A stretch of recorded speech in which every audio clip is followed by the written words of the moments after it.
중년의 행복한 삶을 위한 채널 중년의썰을 찾아주셔서 감사합니다. 이 시간에는 동료 도우미의 안타까운 가족사를 소개할까 합니다. S 언니는 충청도 작은 시골 마을에서 6남매 중 막내 자매로 태어났다 합니다. 자매 중 막내다 보니 큰오빠와는 15살 정도 차이가 나며 천덕꾸러기 취급받으며 어린 시절을 보냈다네요. 특히 큰언니의 모진 구박을 받으며 살았고 큰언니의 뒤치다꺼리를 도맡아왔으며 종 부리듯 취급받았다 합니다. 가난하게 살다 보니 어린 나이에 학교에서 집으로 돌아오면 오빠 언니들이 밥을 남김없이 먹어서 배를 고른 날이 많았다 합니다. 큰언니와는 12년 차이가 나는데 연애하던 남자친구와 사이에 온갖 잡심부름은 도맡아 시켰고 그 남자친구라는 아저씨에게 중학생 어린 나이에 성희롱까지 당했으며 작은 언니도 예외는 아니다 보니 뼈에 사무칠 아픔까지 큰언니라는 사람으로 인하여 갖게 되었다 합니다. 그것을 알면서도 큰언니라는 사람은 자신의 목적 달성을 위하여 동생들의 아픔일랑 개의치 않았고 두 사람의 연애 전령사로 활용했다 합니다. 그때만 생각하면 절대 용서할 수 없는 언니도 아닌 원수로 남아있다네요. 또한 큰오빠라는 사람은 고등학교 졸업하자마자 집을 나갔고 잊을만 하면 돌아와서 집안을 휘저어놓고 땅을 팔아서 또 집을 나가고 평생을 그렇게 살아왔다 합니다. 가까운 옆 도시에 진학하여 여고생이 되고부터 자취방을 얻어 혼자 생활하면서 이를 악물고 공부만 했다 합니다. 돈을 꼭 많이 벌고 말 것이며 그러기 위해선 공부밖에 방법이 없다고 결심했답니다. 전교에서 1, 2등을 다툴 정도로 공부를 잘했고 아버지는 그런 자신을 보며 한숨만 쉬셨답니다. 아마도 대학 가는 것이 싫으셨던 거죠. 그러다 여고 3학년 때 아버지가 갑자기 돌아가셨고 상주인 큰오빠는 나타나지도 않았다 합니다. 이후 큰언니는 돈 많은 시골 남자와 결혼했고 S 언니는 서울 모 대학에 입학하여 독학으로 졸업까지 하게 되었다 합니다. 운이 좋아 월급이 상당한 이벤트 회사에서 근무하다가 인테리어 사업에 손을 대 대박 사건으로 상당한 돈을 벌게 되었는데 서울 생활하면서도 수시로 엄마에게 용돈을 몇백만 원씩 보내주었는데 큰언니와 큰오빠가 가로채 가서 엄마는 항상 돈이 없었다네요. 큰언니라는 사람은 그때까지 S 언니에게 돈 한 푼 도와준 적도 없으면서 수시로 급하다며 돈을 융통해 갔고 자기 집안에 무슨 일만 있으면 밤늦은 시간이고 새벽이고 가릴 것 없이 당장 내려오라는 성화의 전화벨 소리만 울려도 경기할 정도였으며 막내라는 이유로 명령에 복종하듯 그렇게 살아왔다 합니다. 형부라는 분은 너무 좋은 사람인데 허구한 날 사사건건 부부싸움이 일었고 그러다 지병으로 일찍 세상을 하직했다 합니다.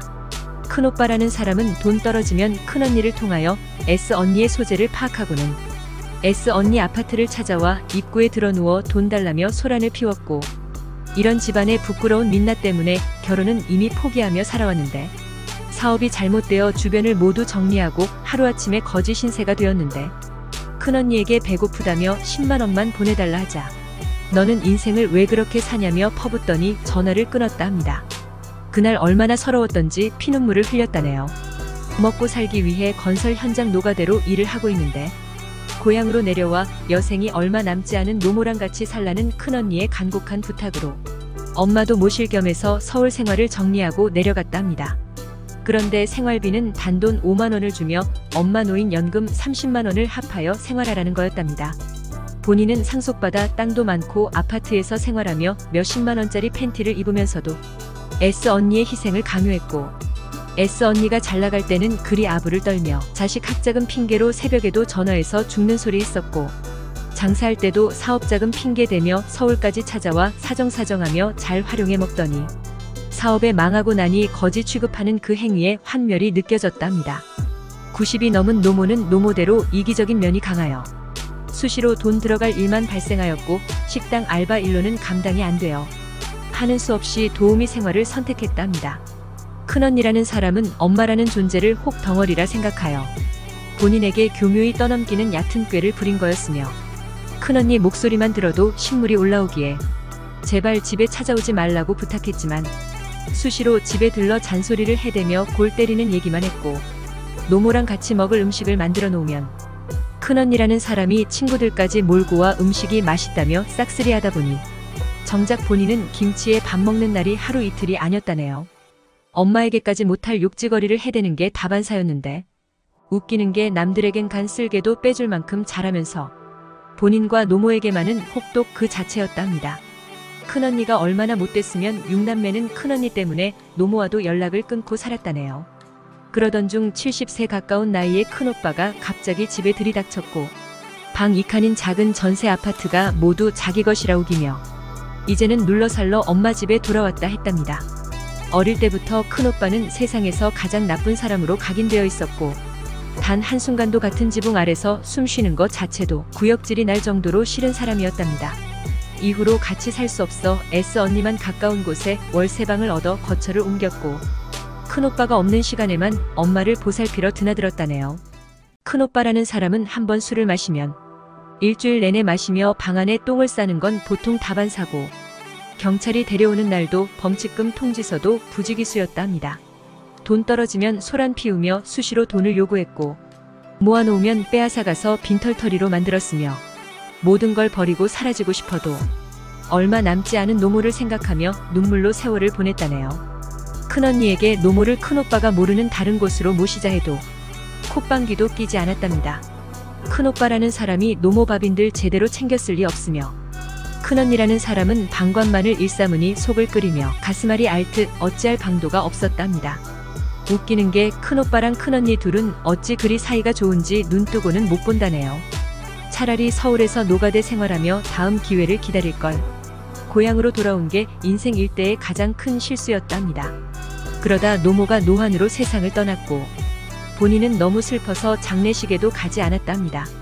큰언니와 큰오빠를 보면 노모를 불쌍하게 떠나게 만든 악마로 보였기에 살인을 저지를 것 같아 먼 발치에서 눈물만 흘렸다네요.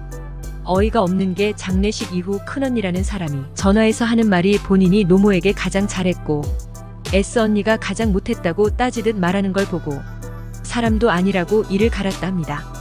그날 이후 큰언니에게 다시는 연락 말라고 마지막 문자를 보낸 후 전화를 즉시 차단했답니다. S언니가 잘나갈 때 작은 아파트를 전세로 하여 노모를 모셨는데 노모가 돌아가시자 큰오빠라는 사람이 자기 집이라며 전세금을 빼서 옆 도시로 이사를 하더니 기억에도 없는 돈을 옛날에 S언니가 차용해 갔다며 300만 원을 내놓으라 했답니다.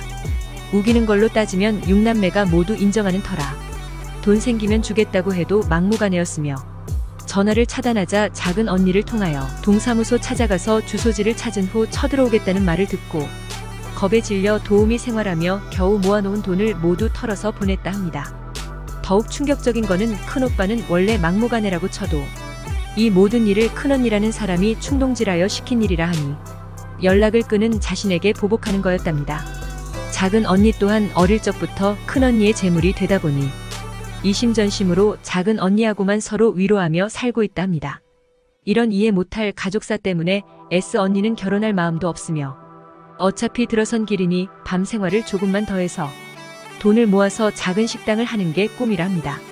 큰언니라는 사람 때문에 어린 시절부터 정서 불안증이 생겼고 평생을 짓눌려 살다 보니 성격까지 변해서 50이 넘은 나이에도 안절부절 못하는 자신을 자주 발견하게 된다네요. 혹시 꿈에라도 나타날지 모르는 소름 끼치는 두 사람을 언제쯤 영원히 잊히게 될지 답답하다네요. 주변에는 S언니처럼 가족과 연을 끊고 사는 사람들이 의외로 많습니다. 가족은 누구에겐 보금자리이지만 또 다른 누구에겐 원수랍니다.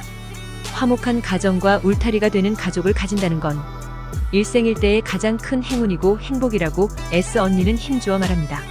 S언니, 힘든 도우미 생활이지만 꼭 성공하시길 두 손 모아 빌게요. 끝까지 시청해주셔서 감사합니다. 구독과 좋아요 감사드리며 더 좋은 글로 찾아뵙겠습니다.